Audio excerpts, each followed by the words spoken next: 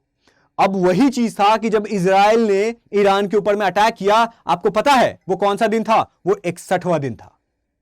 और इसी चीज के रिगार्डिंग आज हम बात करेंगे कि इजराइल ने किस तरीके से अटैक किया ईरान के ऊपर में, और ईरान जो इस जंग में कूद चुका है वो क्या इस चीज को अफोर्ड कर सकता है, इस वॉर को अफोर्ड कर सकता है। तो बिना किसी देरी के चले शुरू करते हैं, पर उससे पहले hello and welcome, this is study IQ and I am Prashant Jha. और कई सारे न्यूज़पेपर इस चीज को बता रहे थे, द गार्डियन का भी रिपोर्ट है कि कैसे इजराइल जो है वो अटैक करता है। देखिए पूरी सिचुएशन को समझने के लिए एक बार चलिए टाइमलाइन को समझ लेते हैं कि क्या ऐसा था, और कोइंसिडेंस भी मैं आपको बताऊंगा कि अप्रैल 2024 में ईरान जो है मिसाइल अटैक करता है, क्योंकि इजराइल जो है वो एम्बेसी के ऊपर में अटैक किया होता है। फिर अक्टूबर 2024 में भी सेम चीज होता है। और जो कोइंसिडेंस है वो क्या है, देखिए जब भी यूएसए को किसी भी यूएन ऑर्गेनाइजेशन की जरूरत होती है, वर्ल्ड के किसी भी लोगों की जरूरत होती है, तो यूएसए देखिए क्या कुछ भी करना होगा यूएसए को, तो फिर वो ऐसे सिनेरियो क्रिएट करेगा जो उनके फेवर में हो जाएगा। अब देखिए 12 जून को इजराइल को अटैक करना था ईरान के ऊपर में, और ये कितना भी यूएसए बोल दे कि वो इस चीज को सपोर्ट नहीं करते हैं, चाहे वो इस चीज में इजराइल का हेल्प नहीं कर रहे हैं, लेकिन ऐसा है क्योंकि 12 जून को IAEA जो है वो रिपोर्ट देता है कि ईरान जो है जो न्यूक्लियर डील था उसको फॉलो नहीं कर रहा है, जो अग्रीमेंट पे साइन किया गया था उस चीज के अगेंस्ट में जा रहा है। और ये 12 जून को होता है। IAEA जो कि यूएन का न्यूक्लियर वॉचडॉग है वो ऐसा कहता है। फिर 13 को, क्योंकि ऑफ कोर्स इजराइल को अटैक करना था तो उनके पास एक रीजन मिल गया था, फिर 13 को इजराइल बहुत बड़ा अटैक करता है, और फिर उसी दिन मतलब आज के दिन ही ईरान इसको रिटेलिएट करता है। पूरा मामला क्या था यही है, देखिए ये न्यूज़पेपर। उसके बाद क्या था, जो ऑपरेशन करता है इजराइल उसका नाम तो कुछ रखेगा, उसी तरीके से उसका नाम उन्होंने रखा है ऑपरेशन राइजिंग लाइन, जिसके तहत 200 इजरायली फाइटर जेट्स जो हैं वो 100 प्लस टारगेट्स जो ईरान के टारगेट्स हैं उनको वो डिस्ट्रॉय करते हैं, जिसमें जो नतांज का न्यूक्लियर फैसिलिटी था उसको वो डैमेज पहुंचाते हैं, और जिससे ईरान को बहुत बड़ा झटका लगता है। क्या लगता है झटका? तो उन्होंने रिवॉल्यूशनरी गार्ड के जो चीफ थे हुसैन सलामी, इनको उन्होंने मार दिया। इससे पहले कासिम सुलेमानी को उन्होंने यूएसए के द्वारा मार दिया गया था। उसके बाद पहली बार इजराइल जो है उनको मार देता है, और उसके बाद जो आर्मी चीफ होते हैं उसको भी, ये मोहम्मद बगेरी को भी ये मार देते हैं। अब देखिए यहां पे रिवॉल्यूशनरी गार्ड है और आर्मी चीफ है। जैसे हमारे देश में चीफ ऑफ आर्मी स्टाफ होते हैं, उसी तरीके से ये मतलब टॉप पोजीशन पे ये होते हैं जिनको वो मार देते हैं, और ये रिवॉल्यूशनरी गार्ड को तो वो के हेड को तो मार ही देते हैं। अब रिवॉल्यूशनरी गार्ड और आर्मी चीफ दोनों में क्या अंतर है? तो रिवॉल्यूशनरी गार्ड जो है वो जो ईरान है उसका जो हेजेमनी है, उसका जो इन्फ्लुएंस है बाकी के रीजन में वो देखता है। उसके ऑपरेशंस भी होते हैं बाकी रीजन में, और जिसकी वजह से जो ईरान का जो आर्मी है ना उससे कहीं ज्यादा स्ट्रांग कौन है, रिवॉल्यूशनरी गार्ड, जिसको खुद लीड करते हैं कौन, अयतुल्ला खोमैनी। ये काम होता है। उसके 6 न्यूक्लियर साइंटिस्ट को भी मार देते हैं ताकि जो ईरान का न्यूक्लियर प्रोग्राम है वो पूरा का पूरा डिस्ट्रॉय हो जाए। इसके बाद इजराइल बहुत बड़ा क्लेम करता है। क्लेम क्या करता है, वो ये बोलता है कि हम जो है ना, ये ड्यूरेशन की अगर बात करें तो नेतन्याहू कहते हैं कि ऐसा नहीं है कि हम आज स्ट्राइक किया और कल भूल जाएंगे, नहीं, ये स्ट्राइक तो अभी शुरुआत है, क्योंकि हम अभी रुकने वाले नहीं हैं। और मैं आपको बता दूं कि अगर आपको कल को वर्ल्ड मैप से ईरान का मैप ना दिखे तो चौंकना मत, क्योंकि ऐसा पॉसिबल हो सकता है। अब देखिए क्या होता है, पर उससे पहले मैं आपको कुछ बताना चाहता हूं, कुछ आपसे भी पूछना चाहता हूं कि कल मैंने जो वीडियो बनाया था, ऑफ कोर्स हम सबको पता है कि इजराइल कितना बड़ा हमारा हेल्प करता है, कितना अच्छा दोस्त है, क्योंकि इजराइल ही है जो इंडिया का एक्सप्लिसिटली सपोर्ट करता है आतंकवाद के खिलाफ, चाहे कश्मीर को लेके। वहीं ईरान जो है चाबहार पोर्ट को लेके हम सीरियस हैं, और इसीलिए भी वो थोड़े बहुत सॉफ्ट है इंडिया को लेके, लेकिन वो कभी भी इंडिया का सपोर्ट नहीं कर सकते हैं, क्योंकि वो पाकिस्तान को लेके भी सॉफ्ट रहते हैं। और मुझे मतलब नहीं है कि कोई भी देश कैसा है, मुझे इंडिया को लेके पड़ा हुआ है, और इंडिया के साथ जो अच्छे संबंध रखेगा मैं या बाकी इंडियंस भी उन्हीं का सपोर्ट करेंगे। तो कुछ हमारे बॉर्डर पार भी लोग आए थे देखने के लिए, कमेंट सेक्शन में उन्होंने अपने व्यूज दिए थे कि ईरान का जो इजराइल का सपोर्ट जो है इंडिया को नहीं करना चाहिए। और फिर मैं इस चीज को देख रहा था, फिर मैं सोच रहा था यार हमारे लोग कहाँ हैं। फिर कुछ देर के बाद मुझे पता चला कि जो इंडियंस हैं वो आए और उन्होंने बहुत अच्छे तरीके से रिस्पांस दिया उस चीज को लेकर के ही मैं आपसे कहना चाहता हूं कि थैंक यू सो मच, आपने इस चीज को लेकर के देखा, और जो भी इंटरनेशनल रिलेशंस के जानकार हैं वो अपना पॉइंट ऑफ व्यू रख रहे हैं कमेंट सेक्शन में, तो थैंक यू सो मच। और कुछ लोगों का अगर कंस्ट्रक्टिव क्रिटिसिज्म होता है विच आई विल एक्सेप्ट, और मैं इस चीज को इंप्रूव करने की कोशिश करूंगा, बट यार जो इंडिया के अगेंस्ट में कुछ स्टेटमेंट होता है ना, तो अपने एंड से तो मैं डिलीट करा देता हूं, बट आप भी सोचिए कि कोई इंडिया के अगेंस्ट बोल रहा है तो सभी की ये रिस्पॉन्सिबिलिटी होनी चाहिए कि उस इंसान को आगे ना बढ़ने दिया जाए। अब देखिए बाकी आते हैं कि इजराइल ने किया क्या है इंडिया को लेके, तो उनके लिए मेरे पास ये है कि जाके देखिए रिकॉर्ड में कि इजराइल ने इंडिया के लिए क्या किया है। और ये मैं आपको नहीं बताऊंगा, ये मैं चाहता हूं कि आप लोग एज एन इंडियन बताइए कि इजराइल ने इंडिया का किस लेवल तक सपोर्ट किया। अब चलिए टॉपिक पे वापस आते हैं। अब देखिए यहां पे इजराइल के अटैक करने के बाद ईरान स्ट्राइक्स बैक। कैसे? तो ईरान अपने 100 ड्रोन्स लॉन्च करता है, और हमेशा की तरह वहां के जो सुप्रीम लीडर अयतुल्ला खोमैनी हैं ये शपथ लेते हैं कि हम इजराइल को सीवियर पनिशमेंट देंगे। उसके बाद ईरान का थ्रेट भी होता है कि हम यूएसए के जो मिलिट्री बेसिस हैं उनको टारगेट करेंगे, और जो वो कहते हैं कि जो इजराइल के द्वारा अटैक किया गया था हमारे न्यूक्लियर साइट्स को, वो न्यूक्लियर साइट्स नहीं थे, वो रेसिडेंशियल एरियाज था जिनकी वजह से बहुत सारे लोग मारे गए थे।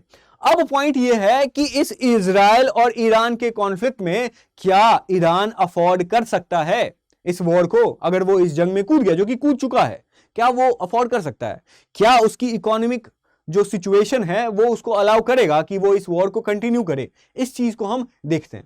तो देखिए सबसे पहले ईरान जो इस फाइट है, ये जो वॉर है, ये ज्यादा दिन नहीं खींचेगा। क्यों? तो ईरान में जो इन्फ्लेशन है वो 32% है। ईरान का जीडीपी मतलब कितना ग्रो कर रहा है? तो 2025 में 0.3% से ग्रो हो रहा है, और इन्फ्लेशन कितना है? 32%। उसके बाद जो उनके बैंक में रिजर्व है वो 33 बिलियन है, $33 बिलियन, और इजराइल का कितना है? 223 बिलियन डॉलर्स ये यहां पे है। उसके बाद जो ईरान का जनरली नॉर्मली जो वो ऑयल प्रोड्यूस करता था वो 4 मिलियन बैरल्स प्रोड्यूस करता था, पर अब कितना करता है? 3 लाख से लेके 5 लाख बैरल्स पर डे वो प्रोड्यूस कर रहा है। उसके बाद जो करेंसी का सिचुएशन है ईरान का वो क्या है? तो 1 मिलियन रियाल्स मतलब 10 लाख रियाल जो है वो $1 के इक्वल होता है। सोच लो कि क्या सिचुएशन है। और इसके बाद अगर वो इसी तरीके से कंटिन्यू करेगा तो ईरान के पास जो मिलिट्री एक्सपेंडिचर वो अपने मिलिट्री के ऊपर में जो खर्च करता है वो कितना? 12.7 बिलियन, और वही इजराइल कितना करता है? 223 बिलियन। अब देखिए यहां पे ईरान को अगर इस वॉर को खींचना होगा तो उसको चाहिए होगा हेल्प, किससे? सऊदी अरेबिया और यूएई, और इनसे यूएसए के अभी अच्छे संबंध हैं।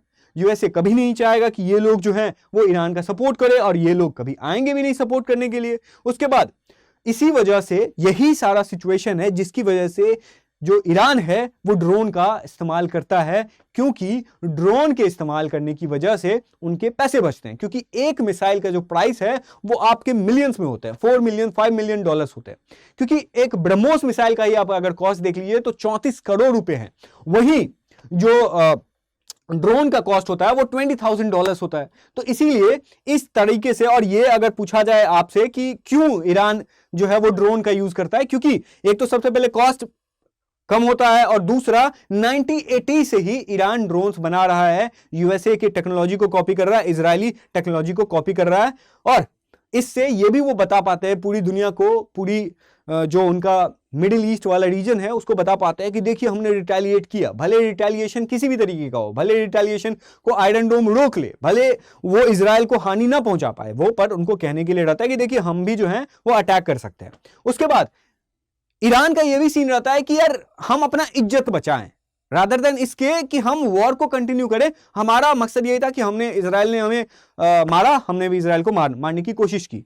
तो इसीलिए ताकि जो वॉर है वो ज्यादा अवॉइड हो सके। पर इस बार का जो सिचुएशन है वो थोड़ा सा डिफरेंट है। इस बार इजराइल जो है वो कंप्लीटली मूड में है कि वो ईरान को डिस्ट्रॉय कर देगा, और इसी वजह से पूरी दुनिया जो है इस चीज को लेकर के अपना अपना स्टैंड दे रही है। यूएसए भी कहता है कि हमने इजराइल के इस अटैक में, जो इजराइल ने ईरान के ऊपर में अटैक किया है, उसमें हमने कोई भी मिलिट्री सपोर्ट नहीं दिया है। लेकिन ट्रंप का यह कहना है कि अगर ईरान अटैक करता है यूएसए बेसिस को या क्षति पहुंचाता है, फिर यूएसए जो है वो इजराइल का सपोर्ट करेगा और इस वॉर में कूद जाएगा। और अगर यूएसए आते हैं फिर देखना होगा कि क्या रशिया ईरान के सपोर्ट में आते हैं या फिर सिर्फ स्टेटमेंट ही देते हैं। अब देखिए क्या होता है कि टर्की चाइना भी कंडेम करते हैं अग्रेसिव एक्शन। टर्की, यार I don't like this country anymore. वो उनके ऊपर में कोई ट्रस्ट नहीं कर सकता, कोई ट्रस्ट नहीं कर सकता है। कैसे, ये आप लोग जानते होंगे। खैर, न्यूजीलैंड ऑस्ट्रेलिया भी कहता है कि हाँ एस्केलेशन ना हो, जैसे हमेशा हर कंट्री के बीच में कहता है। उसके बाद यूएन की तरफ से भी होता है कि जो न्यूक्लियर साइट्स हैं उनके ऊपर अटैक नहीं करना चाहिए। ठीक है, ये आप वॉशिंगटन पोस्ट का देख सकते हैं। अब उसके बाद इससे दुनिया को क्या घाटा हो सकता है, ये मैं आपको बताता हूं कि इससे ऑयल प्राइसेस बढ़ेंगे। जो ब्रेंट क्रूड जो इंडेक्स है वो बढ़ रहा है। मिडिल ईस्ट का रीजन है ना, उससे बहुत सारा ऑयल एक्सपोर्ट होता है। और अब अगर इजराइल ईरान जो है वो इन्वॉल्व होंगे किसी वॉर में, तो ईरान तो ऑफकोर्स ऑयल प्रोड्यूस कर नहीं पाएगा क्योंकि उसके ऊपर में सैंक्शंस लगे होंगे, जिससे पूरी दुनिया जो है वो इम्पैक्ट पूरी दुनिया को होगा। रीजनल रिस्क भी है कि ईरान जो है वो हिजबुल्लाह, हौती रिबल्स को जो है वो एक्टिवेट कर सकता है। इंडिया का कंसर्न क्या है? इंडिया का कंसर्न, उन्होंने क्या एडवाइजरी जारी की है अपने लोगों को कि आप अगर ईरान जैसे या इजराइल में हैं तो आप इस चीज को लेके विजिलेंट रहिए और अपने आप को सेफ रखिए। तो ये था आज का सेशन। बाकी आपका क्या ओपिनियन है आप नीचे कमेंट सेक्शन में बताइएगा। और मैं चाहता हूं कि अगर आपको इजराइल ईरान के बीच के कॉन्फ्लिक्ट को समझना है तो आप ये वाला वीडियो जरूर देख लीजिएगा, क्योंकि इसमें मैंने पूरा हिस्टोरिकल पर्सपेक्टिव भी रखा है कि इजराइल और ईरान के बीच में, इवन यूएसए के बीच में ऐसा क्या हुआ था जिसकी वजह से ये सिचुएशन अराइज हुआ है। तो ये था आज का वीडियो। आपसे फिर मिलते हैं किसी नेक्स्ट वीडियो में। तब तक के लिए थैंक यू सो मच और keep learning. Every single book which I've topper suggested, but nothing worked for me. I was like कि नहीं होगा छोड़ देते हैं, नहीं हो रहा है तो क्या फ़ायदा इनको दोबारा पढ़ने से। I would like to thank Study IQ. I got connected to Study IQ. Study IQ ने मेरा मेंस तक मैंने साथ दिया, उसके बाद भी उन्होंने मेरा साथ नहीं छोड़ा। And I have taken this mock at Study IQ, and I would recommend Study IQ. Yes, I will definitely recommend Study IQ.